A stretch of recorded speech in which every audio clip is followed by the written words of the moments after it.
Hello everyone and welcome back to my channel, and today I'm going to be going on about how important keeping relegation in the Premier League is this season.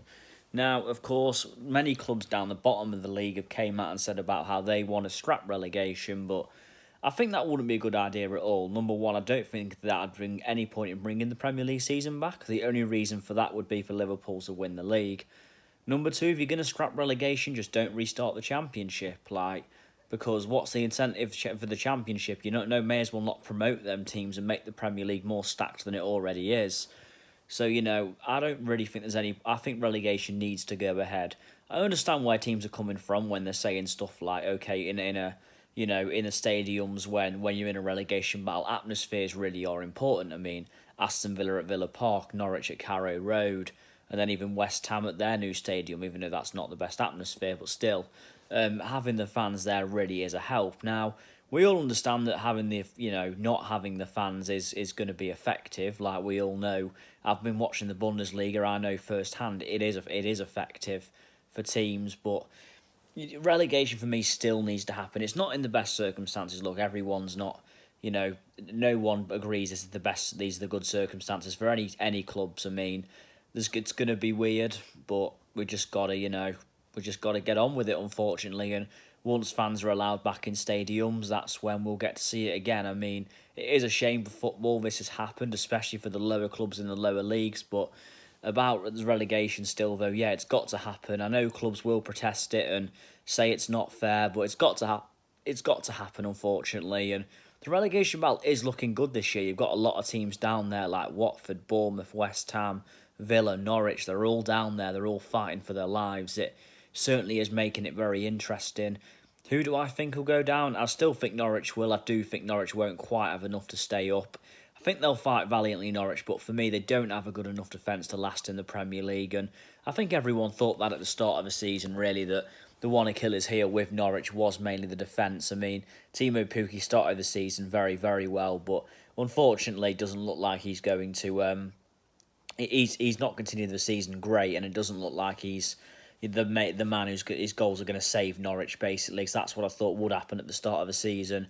If he hit good form for the rest of the season, he would he would be able to keep Norwich up. As for Aston Villa, I think they might go down to, again, same issue as Norwich, really. I don't think Villa have got the defence. That's my issue with Villa. And not even the defence of Villa. They don't even have a great striker. I know they've signed Samatta. They've had Wesley all season. They're okay strikers, but they're certainly not a Premier League level, in my opinion, to push Villa up to mid-table or anything like that. I did think when Villa came up last season, it might have been a little bit premature for this Villa team, and that's kind of improving. Villa have given a good account of themselves in a lot of games this season, though. They've not really been outplayed much. They've not really been hammered many times, so I can really see, Villa just haven't got enough overall. I mean, they're heavily relied on Jack Grealish all season, which is fair enough. Jack Grealish is a wonderful player, and he's more than proven that in the Premier League this season.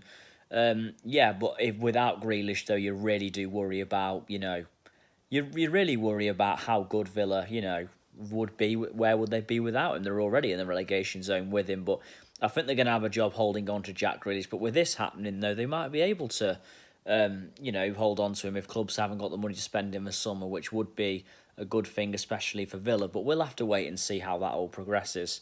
Other than that, other teams down there, Bournemouth. Now, I've had a feeling all season Bournemouth are just going to stay up, and the reason I say that is they've been in the Premier League a few years now, since 2015, when they got promoted. I think Bournemouth are just going to do it, and it's mainly down to, I think, that little bit more of Premier League experience now. Bournemouth are a team who haven't really been involved in a major relegation battle since being in the Premier League in 2015, so this is going to be a real test for them. But I do think they'll have enough this season, Bournemouth. I do think Eddie Howe's team will just do enough to survive, but you never know, though. They have struggled all season, Bournemouth, defensively. They're showing flaws. Even in their strike forces this year, really, Josh King, Callum Wilson haven't hit form. Dominic Solanke, of course, has been poor. So, it's kind of not worked out at all for Bournemouth. Usually their strikers' goals have been enough to bail them out of a relegation battle. That hasn't been the case this season. As for Watford, of course, they picked up a massive win not long before this all started against Liverpool.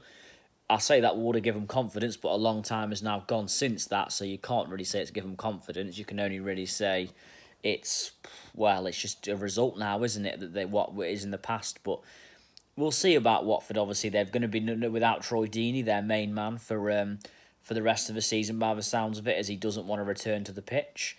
So we will see for Watford. Again, I can't really call it. I don't think Watford will go down. I don't know though. It's difficult. I've got to say one team's going to go down, and out of Watford, Bournemouth, and West Ham, I probably would actually say Watford are my favourites out of them. But it's a difficult one to really choose. I don't know. Watford have struggled, obviously. Their start to the season is really what put them here. They didn't win a game, Watford, until they beat Norwich. Then they beat Man United just before Christmas. And they've picked up a bit of form since Christmas here and there. Got wins over Wolves and Liverpool. But whether that'll be enough to keep them in the league is a different question. Their start to the season was that poor for so long that it's looking a big task for them at the moment. But they are just outside the relegation zone at the moment, I believe, as well. So yeah, that's interesting. But I do feel like, again, without the Vicarage Road crowd behind them, it could be a bit of a struggle for Watford. And also you got West Ham. Now, West Ham are a team who, let's be honest, shouldn't really be down there, in my opinion. I think West Ham are a team who, at the start of the season, when I watched them against Manchester United and they won 2-0, I was very impressed with them, and I thought this West Ham team this year could actually go places. They could push for the top 6, maybe. But yeah, unfortunately, that hasn't happened. They beat Man United 2-0. Someone tweeted "Manmel's at the wheel," and it all went wrong from there. I'm just convinced that chant is actually cursed. But yeah, from there, West Ham went on a poor run of form. Pellegrini got sacked.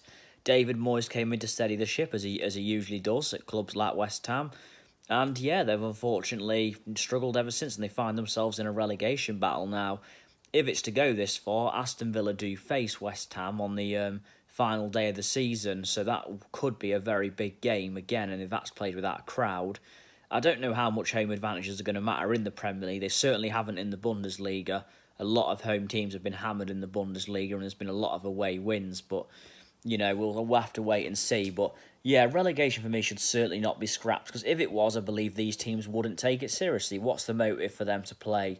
Norwich, who are sitting bottom, know they're not going to get relegated. They can lie down in every single game, and that's not really fair on the teams who might need them to get a result necessarily. So if a team's fighting for a Champions League place, you play in Norwich, you obviously want Norwich to try and turn up, but I just don't see the motivation there from them teams. So that's why you have to do relegation. Okay, it's not the ideal circumstances, but for me, it's got to happen this season. I think it's an absolute must. But yeah, I mean, that's fair. That's my opinion on it. Is yours any different? Please let me know in the comments below. Please like, share, subscribe, and yeah, I'll be back soon. I should be up doing that video tomorrow on my favourite Premier League goal from every single season. I'm in the process at the moment. I'm about over halfway through, so yeah, it's a good video. It's a good video to do. So yeah, I'm getting there slowly. But yeah, thank you for watching. Please like, share, subscribe, as I said, and I'll see you soon. Thank you.